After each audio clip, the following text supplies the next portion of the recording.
వాళ్ళకి సంబంధించి వ్యాన్పిక్ భూముల్ని తిరిగి సాధించేదాని కోసం కార్యాచరణ కోసం ఇక్కడికి సమావేశమైనటువంటి వేదిక మీద ఉన్నటువంటి అన్ని గ్రామాల నుంచి విచ్చేసినటువంటి పెద్దలకి, స్థానిక ప్రజానికానికి, మీడియా వారికి అందరికీ పేరు పేరున నమస్కారాలు. నేను మొన్న జరిగినటువంటి రామచంద్రపురంలో జరిగిన గత ఆదివారం జరిగినటువంటి మీటింగ్లో చాలా విషయాలు చాలా డీటెయిల్గా చెప్పాను. దాన్ని ఇంకొంచెం వివరణాత్మకంగా చెప్తూ ఆ రోజు రానటువంటి వాళ్ళు కొంతమంది వచ్చారు. ఇంకా కొన్ని విషయాలు మీ ముందు ఉంచాలనేది నా తాలూకా ఆలోచన. 2008 బహుశా వాళ్ళు అంతర్గతంగా చర్చించుకొని జనవరిలో ఒక రూపంకి వచ్చింది. మార్చి నెల నుంచి వ్యాన్పిక్ అనేది వాళ్ళు రెండు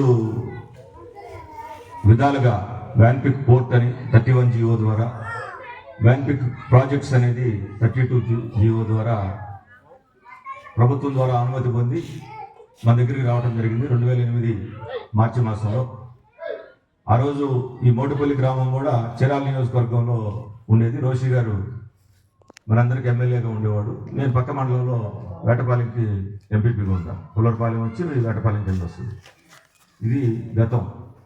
మన రెండు గ్రామాలకు సంబంధించి సుమారు 4000 ఎకరాలని రైతుల దగ్గర నుంచి రిజిస్ట్రేషన్ ల్యాండ్స్, డీకే పట్టాల ద్వారా పొందినటువంటి ప్రభుత్వ భూములు సేకరించాలని, అలానే పుల్లరపాలెం రిజర్వ్ ఫారెస్ట్ని కూడా, అదే తిరిగి ఫారెస్ట్ ల్యాండ్ గవర్నమెంట్ ల్యాండే కాబట్టి ఇది అయిన తర్వాత దాన్ని కూడా సేకరించి మొత్తం 8000 ఎకరాలుగా ఈ ప్రాంతంలో నిర్ధారించి భూసేకరణ చేపడితే కొంతమంది సానుకూలంగా స్పందించడం, కొంతమంది వ్యతిరేకించడం జరిగింది. వ్యతిరేకించినటువంటి వాళ్ళు కూడా ఆ రోజు కలెక్టర్గా ఉన్నటువంటి, అంటే జిల్లాకి రాష్ట్ర ప్రభుత్వం యొక్క ప్రతినిధిగా దేవానంద్ గారు, నేను ప్రభుత్వం తరఫున అన్ని గ్రామాలు తిరిగి మీటింగులు పెట్టి ఈ పోర్టు తాలూకా ఏదైతే అభివృద్ధి మనకు వస్తుందో దాని ద్వారా జరిగేటటువంటి మేలుని మీకు వివరించి, ఒక మోటుపల్లి గ్రామం అనేది తప్పితే ఉన్న 12 గ్రామాల్లో 11 గ్రామాలు అందరూ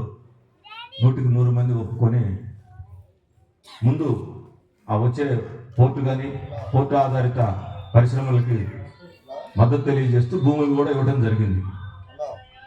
అయితే మీరందరూ కూడా గమనించాల్సింది ఏంటంటే, ఆ రోజున మనం భూములు ఇవ్వటం కానీ మన గ్రామాలను కూడా వదిలిపెట్టి వేరే చోటకి వెళ్ళి నివాసం ఉండటానికి ఒప్పుకోవటానికి కారణం ఏంటంటే,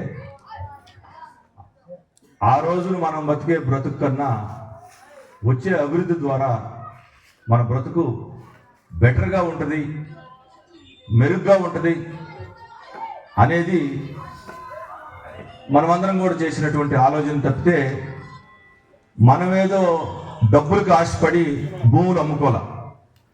ఈ రెండింటికి చాలా వ్యత్యాసం ఉంటుంది.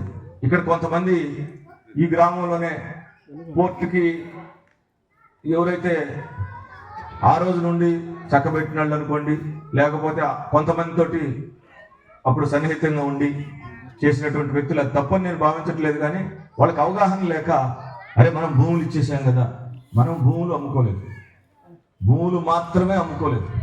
ఒక పెద్ద అభివృద్ధి వస్తుంటే అందులో ఆ రోజును మనకు ఆ భూమి ద్వారా వచ్చే బ్రతుకు తెరువు, బ్రతుకు అంతకన్నా 100 రెట్లు బెటర్గా ఉంటుందని ఆ భూమి ఇచ్చి సమ్మతి తెలపడం జరిగింది.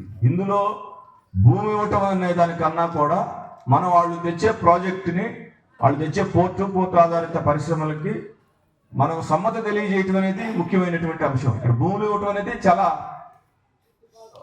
సంక్లిష్టమైనటువంటి అంశం. అదొక అంశం మాత్రమే.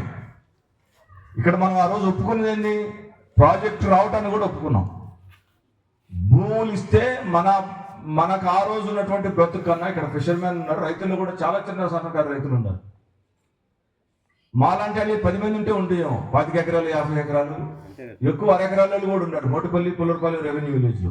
ఈ భూమి ఇచ్చేస్తే వచ్చే డెవలప్మెంట్ కన్నా 100 రెట్లు బెటర్గా ఉంటుంది అనేది ఇక్కడ ప్రాతిపదిక తప్పితే మనం వెళ్ళి బతిలాడు వాళ్ళకి భూములు ఇవ్వాలి. సాక్షాత్తు ప్రభుత్వం వచ్చి బతులాడింది, కలెక్టర్ గారు బతులాడారు, రాజశేఖర రెడ్డి గారు ముఖ్యమంత్రి హోదాలో ఆయన ప్రతినిధిగా రోషి గారు అనేక సార్లు వచ్చారు. నేను వచ్చిన ప్రభుత్వం తరపునే వచ్చాను, నేను వ్యక్తిగతంగా రావాలా. నేను ప్రభుత్వం తరపు వచ్చినప్పటికి కూడా ఇక్కడ ఉన్నటువంటి 12 గ్రామాల తాలూకా జీవన విధానం, ప్రజలు మంచి చెడ్డ బాగోగులు అన్నిటిని పరిగణలో తీసుకొని పెద్ద అభివృద్ధి వస్తే ఏమి చేయాలి అనేది మీ మనసులో నేను మనసు పెట్టి అందరం కలిసి ఒక ఆలోచన చేసి ఒక పెద్ద చాంతాడంతా మన తాలూకా ఆలోచనల్ని, మన బ్రతుకు తాలూకా విధానాన్ని రూపకల్పన చేసి వాటికి ఒప్పుకుంటేనే మనం సమ్మతి చేయటం జరిగింది. అంతేగాని ఇప్పుడు రియల్ ఎస్టేట్ బ్రోకర్ లాగా రామాపురం దగ్గర, చీరాల, కొత్తపేటలో 1 ఎకరం అమ్ముతాం, 2 ఎకరాలు అమ్ముతాం, కొంటాం, మేము మాకు కమిషన్ వస్తే నీకు ఈ డబ్బులు వస్తాయి, అలా మనం భూములు అమ్ముకోలేదు. మనం కేవలం ఒక పెద్ద అభివృద్ధి వస్తే అందులో మన తరతరాల బ్రతుకు కన్నా మన బిడ్డల బ్రతుకు, రాబోయే మన బిడ్డల బ్రతుకు కూడా బాగుంటుందని మాత్రమే కాళ్ళ ఎల్లబడి బతిలాడితే భూములు ఇచ్చాను చెప్తే భూములు అమ్ముకోలేదు. ఇది ఈ అవగాహన లేని కొంతమంది అర్థం చేసుకుంటే సంతోషం, అర్థం చేసుకోకపోయినా వాళ్ళే జీవితాంతం నష్టపోతారు. అలా మనసులోకి తెచ్చి ఇదేమి అంత ఈజీగా వదిలిపెట్టేది, ఆ రోజు వచ్చింటే వేరే వ్యవహారం. ఇంకొకటి కూడా ముఖ్యమైనటువంటి విషయం, అసలు వాస్తవంగా ఈ రోజును మనం మాట్లాడుకుంటే ఆ రోజు తెచ్చినటువంటి 31 జీవో కానీ ఆ ప్రాజెక్టు కానీ అస్తిత్వంలో లేదు, చట్ట ప్రకారం అది అమలులో లేదు. ఇది చాలా మందికి తెలియనటువంటి విషయం, చాలా మందికి అవగాహన లేనటువంటి విషయం. 31 జీవో ద్వారా మనకు వచ్చినటువంటి వ్యాన్పిక్ ప్రాజెక్ట్ ఏదైతే ఉందో, వ్యాన్పిక్ పోర్ట్ ఏదైతే ఉందో, మన ప్రాజెక్ట్ కాదు, వ్యాన్పిక్ పోర్ట్ ఏదైతే ఉందో, G2G ఒప్పందం ద్వారా, G2G అంటే గవర్నమెంట్ టు గవర్నమెంట్, అంటే ఒక ప్రభుత్వానికి మధ్య కుదిరిన ఒప్పందంలో భాగంగా ఆ పోర్ట్ రావడం జరిగింది. ఆ 2 ప్రభుత్వాలు ఏవి, ఒకటి యుఏఈకి సంబంధించినటువంటి ర్యాక్, చిన్న దేశం అయినటువంటి అదొక లీగల్ పార్ట్నరు, ఆ దేశానికి సంబంధించి రసల్ అల్ ఖైమా, యునైటెడ్ అరబ్ ఎమిరేట్స్కి సంబంధించిన అనేక దేశాలు అదొక దేశం పెట్టుబడి పెట్టింది ఆ పోర్టులో. అలానే మన రాష్ట్ర ప్రభుత్వం, ఈ రెండింటికి కుదిరిన ఒప్పందంలో భాగంగా ఈ నిమ్మగడ్డ ప్రసాద్ అనే వ్యక్తిని, ఈ ఆంధ్రప్రదేశ్ అనేది భారతదేశంలో భాగం కాబట్టి తనని లోకల్ పార్ట్నర్ అంటారు. అంటే ఇండియాలో మనం స్థానికులు, ఇప్పుడు మీరు ఎక్కడ రుద్రాంపురం, అడవిపాలెం, మోటిపల్లి లోకల్ ఎలానో అతను భారతదేశానికి లోకల్ పార్ట్నర్గా రేకార్డు పెట్టుకున్నారు. అందుకని నిమ్మగడ్డ ప్రసాద్ది హోల్ అండ్ సోల్ కాదు, దీనికి ప్రాతినిధ్యం వహించింది మన దేశానికి సంబంధించి ఆంధ్రప్రదేశ్ ప్రభుత్వం. ఏ ప్రభుత్వానికి జరిగిన ఒప్పందం ఇది? ర్యాక్ గవర్నమెంట్కి ఆంధ్రప్రదేశ్ ప్రభుత్వానికి జరిగిన ఒప్పందం. అయితే ఇలా ఇక్కడ అత్యంత ముఖ్యమైనటువంటి అంశం ఏంటంటే, ఈ 2 ప్రభుత్వాల్లో ఒక ప్రభుత్వం నాకు ఈ ప్రాజెక్ట్ వద్దు, ఇక్కడ ఈ పోర్ట్లో మేము పెట్టుబడి పెట్టాం అని చెప్పి వెనక్కి వెళ్ళిపోయింది 10 సంవత్సరాల క్రితమే. వెనక్కి వెళ్ళటాన్ని ఇక్కడ లోకల్ పార్ట్నర్గా ఉన్నటువంటి నిమ్మగడ్డ ప్రసాద్ అంగీకరించకపోతే, నేను పెట్టిన డబ్బులు మనకిచ్చిన భూముల తాలూకా 2 లక్షలు 3 లక్షల ఎకరానికి ఇచ్చిన డబ్బుల్లో 100కి 100% డబ్బులు, ఆ రేకార్డులు ఇచ్చిన డబ్బులే ఈ నిమ్మగడ్డ ప్రసాద్ తీసుకొచ్చి మనకి ఇచ్చాడు. మీరు ఇది గమనించండి. మాకొద్దు ఇక్కడ పోర్టు, మాకొద్దు ఇక్కడ ఏ ప్రాజెక్టు, మాకు పెట్టుబడి, మా డబ్బులు మాకు చట్ట ప్రకారం అని చెప్పి అతను సమ్మతించకపోతే దుబాయ్ కోర్టులో లీగల్గా కంటెస్ట్ చేసి గెలిచి డిగ్రీ పొంది ఆ డబ్బులు తీసుకునేదానికి, ఆ డిగ్రీ అమలు కావాల్సింది ఇక్కడ ఆంధ్రప్రదేశ్లో కాబట్టి ఇక్కడ హైకోర్టులో వేసి, తెలంగాణలో ఆఫీస్ ఉంది వాళ్ళది అక్కడ కాబట్టి అక్కడ కూడా అవ్వకపోతే సుప్రీంకోర్టులో కేసు వేసి గెలిచారు. ఈ నెల ఏదైతే 2026 ఇది మే నెల 11వ తారీఖులో నిమ్మగడ్డ ప్రసాద్ ఒప్పుకొని వాళ్ళిద్దరూ ఒక అంగీకారానికి వచ్చి ర్యాకార్డులు ఏదైతే డబ్బులు ఆ రోజు 300 మిలియన్ల డబ్బులు ఇచ్చారో విత్ ఇంట్రెస్ట్ వాళ్ళకి ఇవ్వడానికి సుప్రీంకోర్టు దగ్గర సంతకం పెట్టి వచ్చాడు ఈ నెల 11వ తారీఖున. అంటే మీరు గమనించాల్సింది ఏంటంటే, అసలు ఆ ప్రాజెక్టు చట్ట ప్రకారం అమలులో లేదు. పోర్టు కోసం మనం డబ్బులు ఇచ్చాం. ఆ పోర్ట్ అనేది G2G ఒప్పందంలో భాగంగా ఒక వ్యక్తి వెళ్ళిపోయాడు. ఇంకా ముందెవరు? ఆంధ్రప్రదేశ్ ప్రభుత్వం. నిమ్మగడ్డ ప్రసాద్ కాదు ఇక్కడ. నిమ్మగడ్డ ప్రసాద్ అతనికి లోకల్ పార్ట్నర్కి చేరాడు. ఇక్కడ ఆంధ్రప్రదేశ్ ప్రభుత్వం రోల్ ఏంది?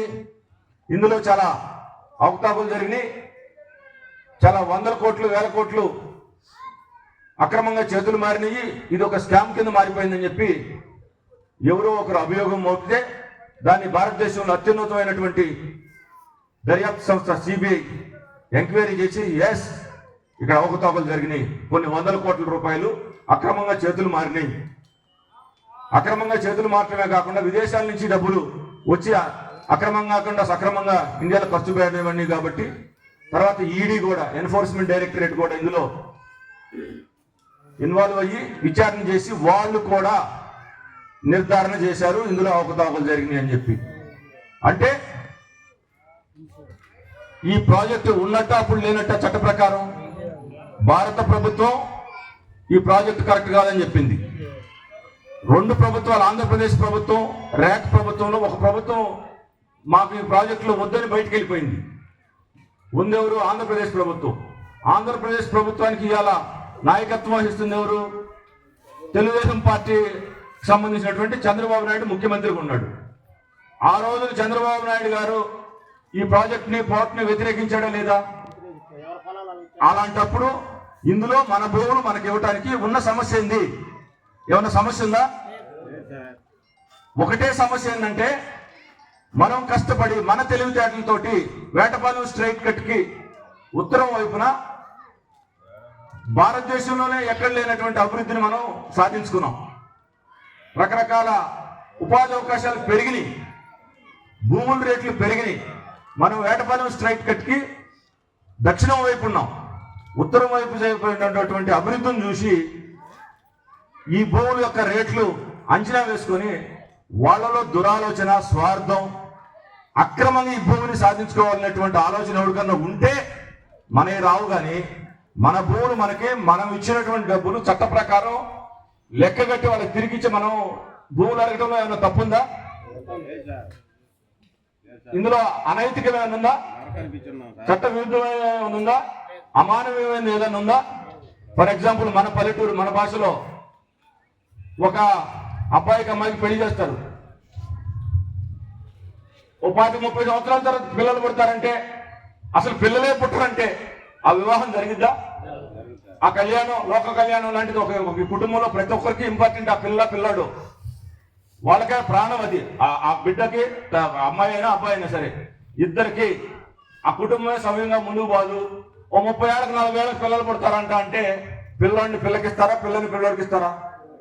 అలానే ఈ ప్రాజెక్టు ఫలప్రదం అయ్యి మన తరంలోనే ఆ ఫలం మనకు వస్తుంది, మన బిడ్డలకు ఇంకా బాగుంటారు, బిడ్డల తరానికి బాగుంటుంది అంటారనే భూములు ఇచ్చాం. కానీ రియల్ ఎస్టేట్ కోసం మన భూమి వాళ్ళకి బతికినాడేమో లేదు. అభివృద్ధి వస్తుందంటే 100 రెట్లు మనకి బెటర్ బ్రతుకుంటుందంటే దానికి ఆశపడి ఇష్టపడి ఇచ్చాం. ఇక్కడ అవగాహన లేని కొంతమంది మనం ఇచ్చిన మనం ఇవ్వలేదు, మన కాళ్ళు గడ్డాలు బతిలో ఆడితే నేను కూడా ఖచ్చితంగా వాళ్ళ దగ్గరకు వచ్చినప్పటికి కూడా నేను ఇప్పించింది కూడా కారణం బెటర్గా ఉంటుందనే 100% ప్రతి ఆలోచనని మీకు తాలూకు ఉన్నటువంటి ప్రతి అంశాన్ని వాళ్ళ దగ్గర చర్చించి వాళ్ళకి ఇష్టం ఉండా లేకపోయినా పేపర్ మీద పెట్టించి సంతకాలు పెట్టాం. ప్రతి గ్రామంలో వాళ్ళు అభివృద్ధి ఏ రకంగా వస్తే ఏ కార్యక్రమాలు చేయాలనేది మీ సమక్షంలోనే, పెద్ద మనుషుల సమక్షంలోనే నిమ్మగడ్డ ప్రసాద్ తమ్ముడు ప్రకాష్ కానీ, వ్యాన్పిక్ డైరెక్టర్గా సానా సతీష్ గారు కానీ, కలెక్టర్ కానీ, ఇతర పెద్దలందరూ సంతకాలు ఉన్నాయి. ప్రతి గ్రామంలో పెద్దల తాలూకా సంతకాలు ఉన్నాయి.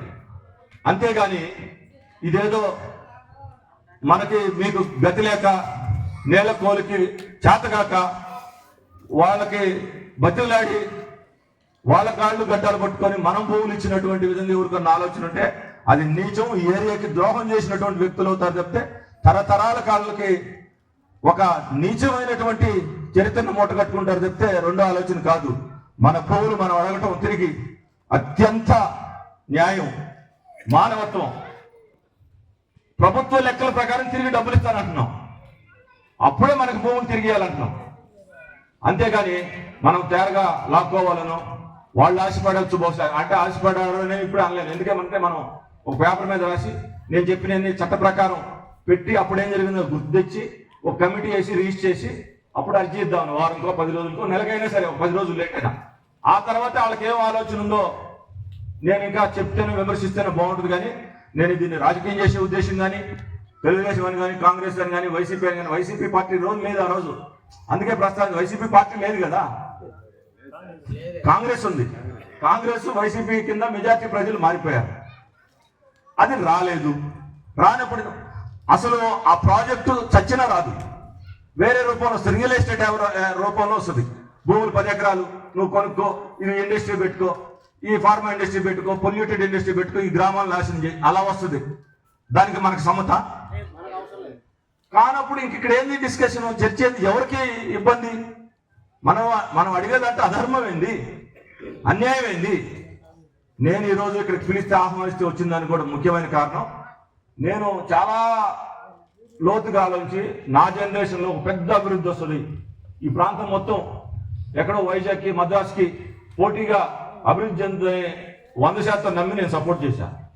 తర్వాత ఈ 10 సంవత్సరాలు 15 సంవత్సరాల నుంచి గ్రామాల్లో ఎవరు తిరిగినా దౌర్నలతో నా ఇంటికి వచ్చి అడిగినా వస్తా రాదా మనకు వస్తే బాగుంటుందని బిక్కుమంట నన్ను అడగటం, ప్రతోళ్ళు 10 మంది కలిస్తే 10 మంది నన్ను అడిగినటువంటి విషయం.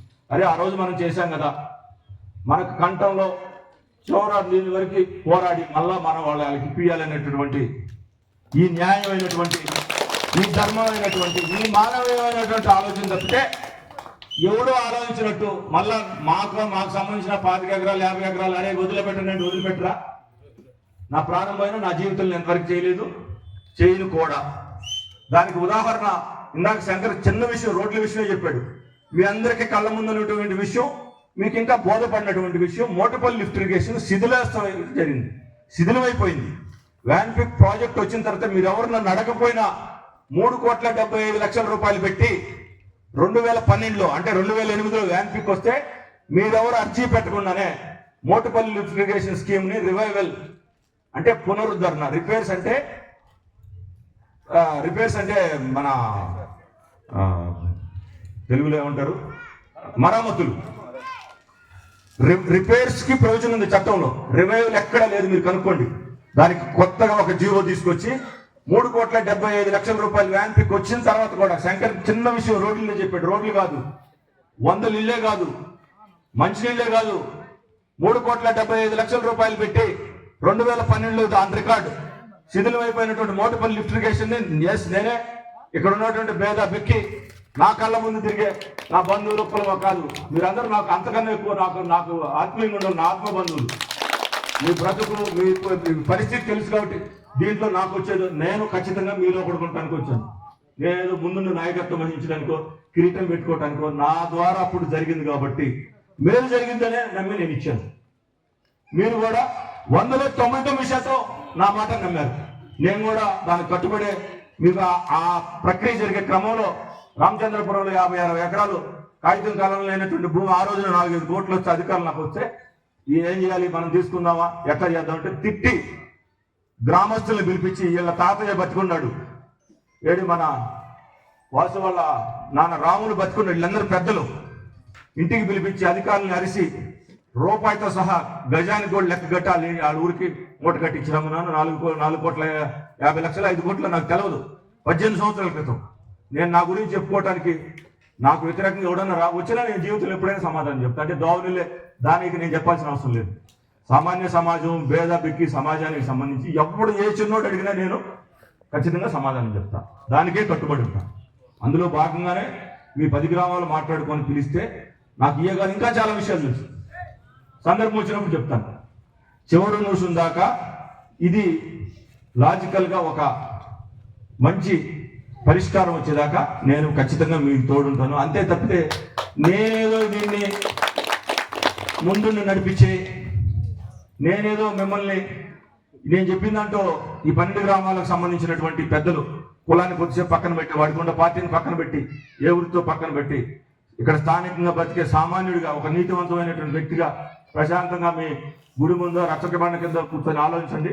నేను చెప్పిందంటూ ఒక అక్షరం అబద్ధం ఉంటే నా ఇంటికి వచ్చి అడగండి, లేకపోతే మీరు పిలవండి, మీరు పిలిచిన చోటకి నేను వచ్చాను, నేను సమాధానం చెప్తాను. అంతకు తప్పితే దయచేసి దీన్ని రెండో ఆలోచన అంటే నిజమైన దానికి ఒకటే సైడ్ ఉంటుంది. Truth has always having only one side. నిజం అనేది ఒకటే ఉంటుంది. నేను చెప్పింది 100% నిజం. మీరు రోజు భూములు ఇవ్వలా, భూములు మాత్రమే ఇవ్వలా. 100 రెట్లు అభివృద్ధి వస్తుంది, 100 రెట్లు బెటర్గా బతుకు వస్తుంది అంటే కాళ్ళు గడ్డాలు ప్రభుత్వం పట్టుకుంటే ఆ పోర్టు కోసం ఇచ్చాం. నిమ్మగడ్డ ప్రసాద్కి ఇవ్వాల. ఆ పోర్టు చట్ట ప్రకారం లేదు. భారతదేశంలో అత్యున్నతమైనటువంటి దర్యాప్తు సంస్థ ఇది స్కామ్ అయిపోయింది, క్యాన్సిల్ చేయాలని చెప్పి కోర్టులో నివేదిక పెట్టింది. ఇందాక శంకర్ చెప్పినప్పుడు పిల్లు వేస్తే హైకోర్టులో 13 సంవత్సరాలు ప్రభుత్వం తాలూకా వాదన కానీ ఆలోచన అఫిడవిట్ అంటారు, కౌంటర్ ఫైల్ చేయటం అంటారు లీగల్ లాంగ్వేజ్ లో. 12 సంవత్సరాల నుంచి ఫైల్ చేయాల. నిమ్మగడ్డ ప్రసాద్ ఆన్సర్ చేయాల వ్యాన్పిక్ తరఫున. అంటే దాని అర్థమైంది లేదా? ఖచ్చితంగా లేదు, చట్టబద్ధత లేదు దానికి. ఇది చాలా మందికి తెలియదు. ఇందాక ఎవరన్నారు మంద గాంధీ అంటే మన 100% మన నేమ్ సేక్ 2 లక్షల ఆఫ్టరాలు ఇస్తే భూములకు డబ్బులు, వాటికి కట్టుబడి మానవత్వానికి నైతికతకి కట్టుబడి చట్ట ప్రకారం ఏ లెక్కేసినా మళ్ళా తిరిగి ఆ డబ్బులు వాళ్ళకి తీసుకుందాం అనుకున్నాం. మీరు ఎవరైనా రియల్ ఎస్టేట్ వ్యాపారులా? మీకు ఏమైనా పెద్ద పెద్ద కంపెనీలు ఉన్నాయా? మరి ఇందులో దీన్ని రియల్ ఎస్టేట్ చేసి వేరే రూపంలో ఇంకొకరికి అమ్ముకుంటామంటే నీచమైనటువంటి ఆలోచన. నా సలహా కాదు. ఇప్పుడు మీరు అర్థం చేసుకోవాల్సింది ఏంటంటే మొన్న రామచంద్రపురంలో కానీ ఇక్కడ కానీ మనం భూములు ఇచ్చింది ఒక పెద్ద అభివృద్ధి కట్టుబడి ఇచ్చాము. 20 సంవత్సరాలు అయిపోయింది. అది గతం. చట్టానికి విరుద్ధంగా అని చెప్పి తేల్చేశారు. ఆ ప్రాజెక్టు చట్ట ప్రకారం అస్తిత్వంలో లేదు. ఇంకేముంది ఇక్కడ? రిజిస్ట్రేషన్ అయ్యింది కాబట్టి ఓ తెలుగుదేశం పార్టీ ఇవాళ అధికారంలో ఉంది కాబట్టి అన్ని రాజకీయ పార్టీలని మనం ఈ కమిటీ వేసి రిజిస్టర్ చేసిన తర్వాత గ్రామానికి 2 1 3 పెట్టుకొని అన్ని రాజకీయ పార్టీలకు అర్జీ ఇస్తాం. ఖచ్చితంగా ముఖ్యమంత్రి హోదాలో చంద్రబాబు నాయుడు గారు కూడా అర్జీ ఇస్తాం. ఆ తర్వాతే మనం లీగల్గా ఫైట్ చేయటం కానీ ఫీల్డ్ లెవెల్లో యాజిటేషన్ చేయాల్సి వస్తే, ఉద్యమం చేయాల్సి వస్తే ఎలా అనేది మళ్ళా కూర్చొని ఇలా ప్రెస్ గిస్సు లేకుండా అంతర్గతంగా చర్చించుకుంటాం. అది 3వ దశ. 10 సార్లు చెప్పాడు ఆయన. ఒకసారి అయితే వచ్చి ఏరువాక కూడా సాగించాడు. ఈ భూములు పేరుకు తీసుకొని తప్పితే మీ అని చెప్పాడు. దానికి కట్టుబడి ఉండమని అడుగుతాం. దానికి వినమ్రంగా ప్రభుత్వాన్ని రిక్వెస్ట్ చేస్తాం. అంతేగాని ఇక్కడ ఎవరినో రాజకీయ పార్టీని తక్కువ చేయాలనో మనం ఏదో క్రెడిట్ తీసుకోవాలని చెప్పి, నేను ఉన్నటువంటి పార్టీ పెద్ద ఫెమిలియర్గా ఉందా ఈ రోజు కాంగ్రెస్ పార్టీ? నేను పార్టీకి సంబంధించినటువంటి అసోసియేషన్ మీకు నాకుందా? మీరంతే నేనంతే. కాకపోతే మీకన్నా నాకు బెటర్గా అవగాహన ఉంటుంది కొంచెం. ఎట్ ది సేమ్ టైం బాధ్యత కూడా ఉంటుంది. రాజకీయాల్లో ఉన్నాను, ఆ రోజు నేనేం కాలా. ఆ మధ్యలో 10 సంవత్సరాలు ఎమ్మెల్యే నాకు చేత సర్వీస్ చేసి ఇప్పుడు ఈ మున్సిపల్ లిఫ్టిగేషన్ కూడా చట్టంలో లేనిది. మీరు అడగకపోయినా ఇలా వెంకటరావు మొన్న కూడా చెప్పారు. వెంకటరావు సొసైటీ స్కీమ్ ప్రెసిడెంట్ ఉన్నాడు. వెంకటరావుకు ముందు కొండలు ఉన్నాడు. కొండలకు ముందు అంకిరెడ్డిలు మెయింటైన్ చేశాడు. అంకిరెడ్డికి ముందు ముసలికి ముందు సాయం సుబ్బారావు. ఆ రోజుకి ఎలా ఉంది స్కీము? 2012లో మనం బాగు చేయించిన తర్వాత ఈ రోజుకి ఎలా ఉంది? శిథిలం అయిపోయిందే లేదా? వ్యాన్పిక్ వచ్చిన తర్వాత లేదా కదా మనం అభివృద్ధి చేసుకుంది? అంటే అది నాకు ఏరియా పట్ల కన్సర్న్ ఉండబట్టి కాదా? ఈ ఏరియా మీద మమకారం ఉండబట్టి కాదా? నాకేమన్నా 100 ఎకరాల భూమి ఉందా చెప్పండి లిఫ్టిగేషన్ స్కీమ్ కింద? 1 ఎకరం ఉందా? మీలాగా ఉంటే 25 ఎకరాలు 20 ఎకరాలు ఆ వ్యాన్పిక్కే 3 లక్షలకి అమ్మాను. వస్తే ఖచ్చితంగా మీ ద్వారానే రావాలి. అక్రమంగా నాకు రాదా? నేను ఆశపడితే మీ అందరిని తాకట్టు పెట్టేస్తే? దయచేసి అలాంటి ఆలోచన ఎవరికన్నా ఉంటే మనం తల్లి పాలు తాగి రొమ్ము గుద్దకూడదు. ఎవడు కూడా ఏ వృత్తిలో ఉండా, ఏ కులవాడైనా, ఏ ఊరాడైనా, మన ఊరు మనం పుట్టినటువంటి ప్రాంతం ఈ 10,000 మంది జనాభా ఏళ్ళకు మించింది. ఇది డబ్బులతో వెలగట్టేది కాదు. అదే దృక్పథంతో ఉండండి. ఇది రాజకీయం కాదు. ఖచ్చితంగా మనం ఐక్యతగా ఉండాలి. ఐక్యత కన్నా ఒక స్పష్టమైనటువంటి అవగాహనతో ఉండాలి. అప్పుడు 3 ఫేజెస్లో ఒకటి ఆల్ పార్టీస్ని యాజ్ వెల్ యాజ్ గవర్నమెంట్ని రిక్వెస్ట్ చేద్దాం. లీగల్గా ఫైట్ చేద్దాం. ఇదేం ఒక రోజులో తెలియదు కాదు. ఎందుకంటే వాళ్ళు రేపు వచ్చే పెట్టలేరు. ఎందుకంటే చట్టబద్ధం లేదు. వాళ్ళు మళ్ళీ 2 ఏళ్ళకి 5 ఏళ్ళకి 10 ఏళ్ళకి వస్తామంటారు. అప్పుడు దాకా పాపం మీరు ఇలానే ఉండండి, మేము పెళ్లి చేసాం, 30 ఏళ్ళకి 40 ఏళ్ళకి పిల్లలు పుడతారు, అప్పుడు మీరు సంతోషంగా ఉండంటే మీరు సంతోషంగా ఉండగలుగుతారా? ఏం చేయాలి? అట్లీస్ట్ డైవర్స్ తీసుకోవాలి కదా. ఎవడు బతుకాడు బతుకుతాడు? జస్ట్ లైక్ అదే పెళ్లి రోజు అవ్వదు. ఇది అంటే పిల్లనిస్తాడా, పిల్లనిస్తాడా? ఎవరిలో లోపం ఉండా? ఎవరి కుటుంబాలకు గొప్పది. అటనే భూమి బ్రతుకు అంటే పెళ్లితో పోల్చాను. మీకు అర్థమవుతుందని చెప్పాను నేను. ఇది రాదు అనుకుంటే ఎవడైనా చేస్తాం మనం? రాలేదు కదా. నేనేది ఊహించి చేయటం కాదు. 18 సంవత్సరాలు అంటే 2 తరాలు. ప్రతి 10 సంవత్సరాలు ఒక తరం. కొంతమంది పిల్లలు పుట్టలేదు, బెటర్గా ఉంటుందని ఇచ్చాం. ఇందాక శంకర్ చెప్పాడు, అనేక రకాలైనటువంటి అభివృద్ధి కార్యక్రమాలు వచ్చినాయి, బతకడానికి మెరుగైనవి, వ్యవసాయం కూడా మెరుగుపడింది. ఏది హార్టికల్చర్ ద్వారా చిలకడ దుంపలు పండుతున్నాయి, చక్కగా మోటిపల్లి ఇరిగేషన్ స్కీమ్ ఎవరున్నా నీళ్ళు ఇస్తున్నారు, ఆయకట్టు చివరి భూముల దాకా నీళ్ళు వస్తున్నాయి, మొక్కజొన్న పండిస్తున్నారు, కొంతమంది ఏరియాను పండిస్తున్నారు. లేదు వేటపాలెం స్ట్రైట్ కట్కి ఉత్తరంగా దక్షిణంగా 2 బ్రిడ్జిలు వస్తే అద్భుతంగా టూరిజం కూడా వస్తుంది. ఎవరి పార్టీ వాళ్ళు మనం పర్మిట్ చేసిన, మనం అనుమతించిన, మన బతుకి వృత్తికి ఇబ్బంది లేనటువంటి డెవలప్మెంట్ వస్తే ఇంకా 100 రెట్లు మనం బెటర్గా బతకొచ్చు. ఇది అంతేగాని మనం ఎవరు తీసుకున్నాం డబ్బులు, ఏం ఆశపడుతున్నాం? డబ్బులు తీసుకోవాలా, మనం భూములు ఇచ్చాం, పెద్ద అభివృద్ధి వస్తుందంటే 100 రెట్లు మన బతుకు బెటర్గా ఉంటుంది అనుకుంటే.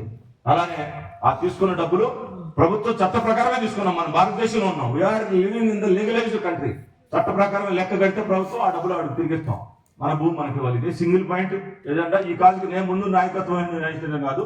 ఈ కాజు మీద ఎవరు ఏ రకమైన ఆలోచన చేసినా నాకు సంబంధించినటువంటి 100% మద్దతు ఉంటుందని చెప్పి తెలియజేస్తూ, దీని మీద ఇంకా విస్తృతంగా అవగాహన లేని వాళ్ళకి మీరు ముందుకు తీసుకెళ్ళిన తర్వాత ఇంకొక వారమో 10 రోజుల తర్వాతే కమిటీ వేసుకోవాలనేది నా తాలూకు ఆలోచన. తప్పితే ఈ రోజు వాళ్ళు కూడా ఏం చేయడానికి ఉండదు.